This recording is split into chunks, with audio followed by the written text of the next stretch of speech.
Welcome to Daily Drive for Tuesday, December 23rd, 2025. I'm Kellen Walker in Las Vegas. On this special year-end edition of Daily Drive, we continue our conversation with the automotive news Automaker team with a look at the years General Motors and Volkswagen Group had in 2025.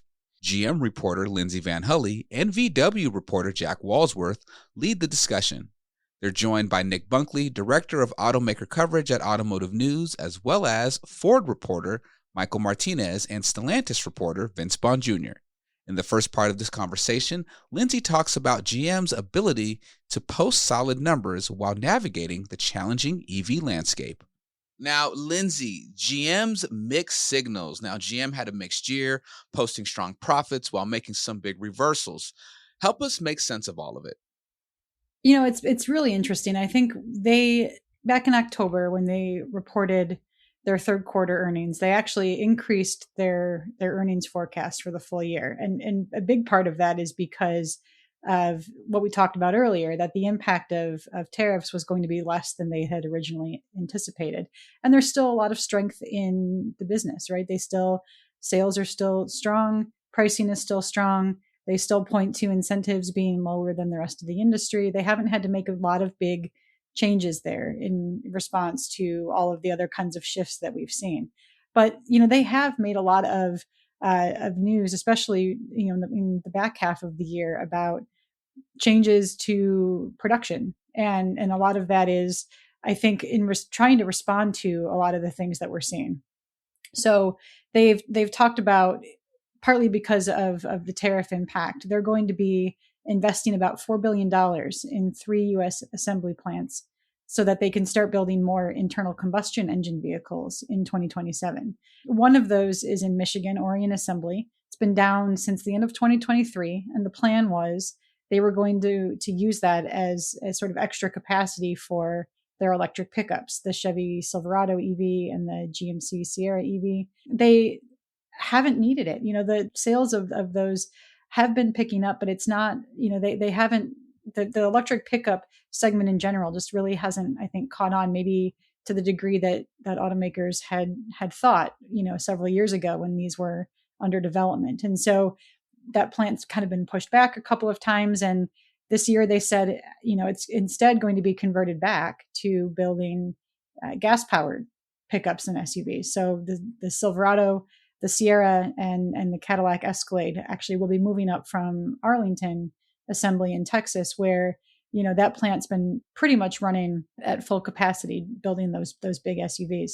So it's an example of one big pivot. But they're also going to be expanding internal combustion engine vehicle production at a couple of plants, one in Tennessee and one in Kansas. They're actually moving the Chevy Blazer out of Mexico, and they'll be building that in the U.S. And, some of that is just a response to tariffs. Obviously, the Blazer, I think, being an example of that. But there's also this recognition that, EV sales are growing just kind of slower than expected. That had been kind of the thought heading into the year. And then with the election of Donald Trump, some of the policies that he's put out, there's changes to emissions regulations.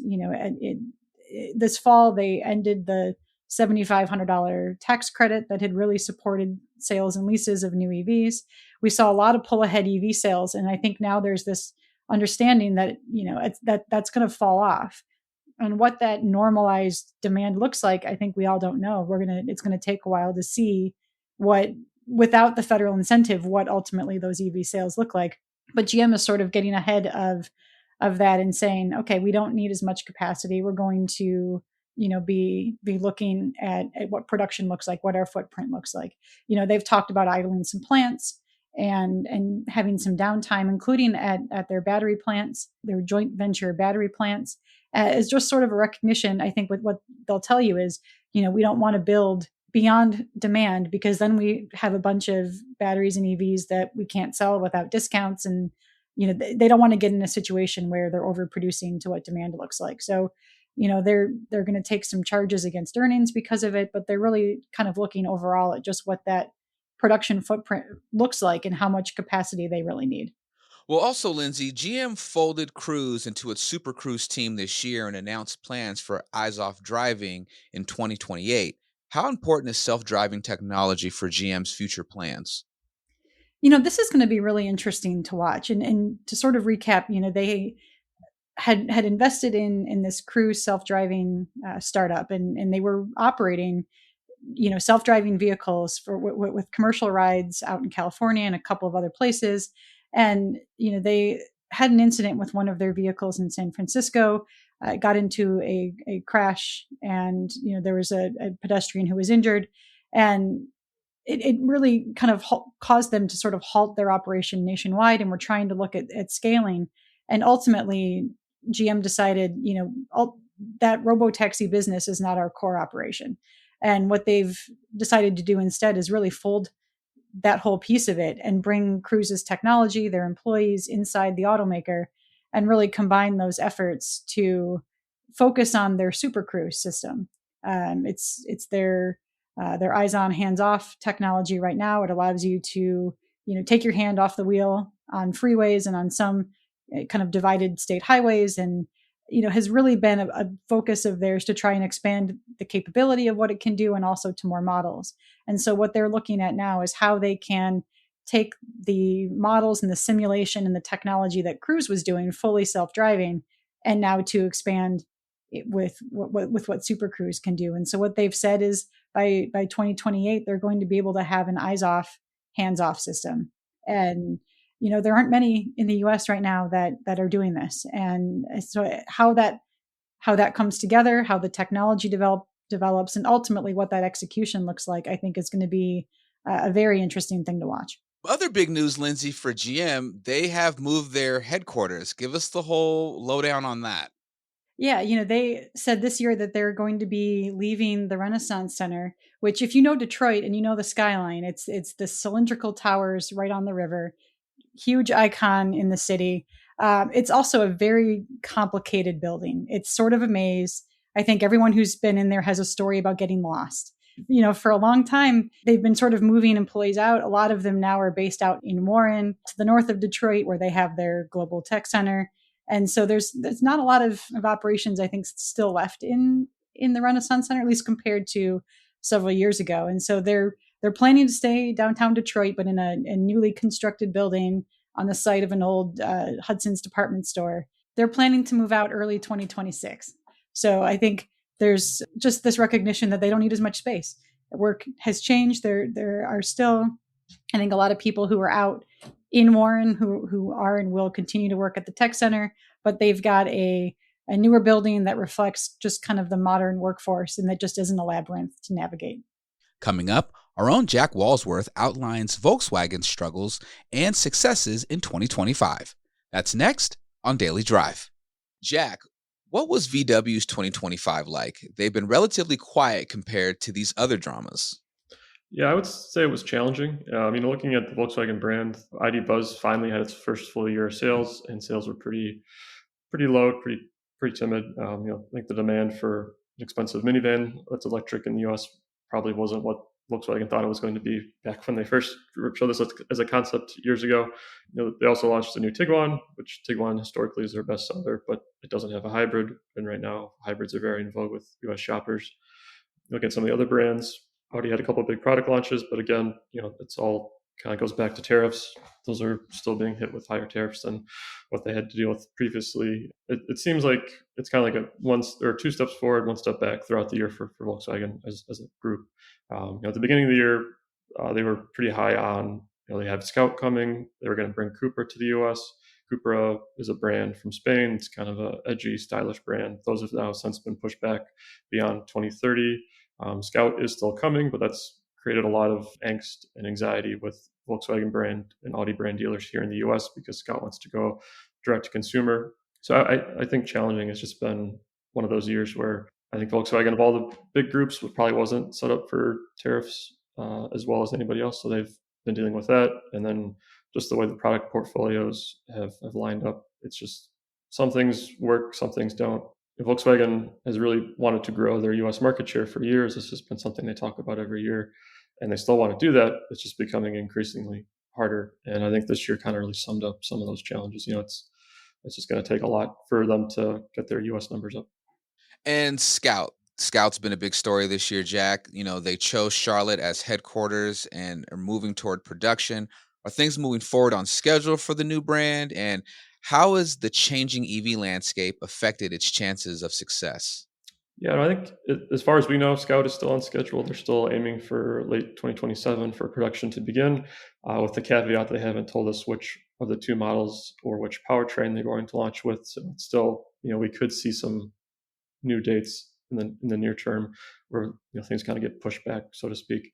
But kind of going off of that, when Scout unveiled their cars back in October of 24, they mentioned, no, we're going to have this extended range electrical vehicle system, or an EREV. And that has really kind of become their identity, I would say. Scout was going to be this full electric brand.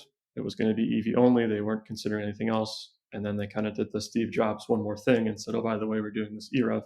And they haven't given us a ton of data on it, but in October, Scout CEO Scott Keogh said 80% of the reservations were for the Harvester. That's what they call their EREV system.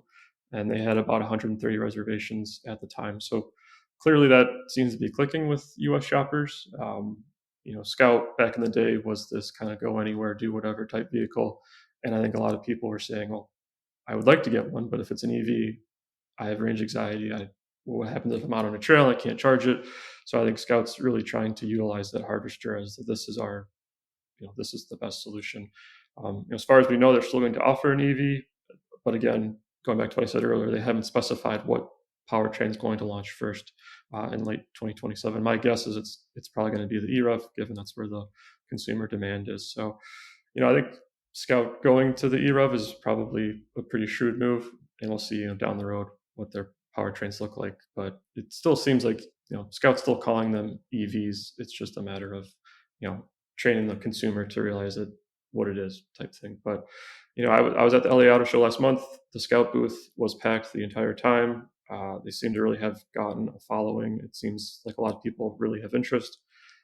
Again, going back to the direct consumer thing, we'll see what happens there, because there's been some lawsuits in some states.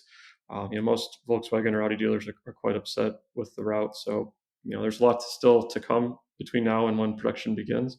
But as far as we can tell, it's full steam ahead for Scout. And it does seem like Volkswagen Group is really counting on the brand. It's talked about pretty much every quarter on their earnings calls that they see this as a huge opportunity.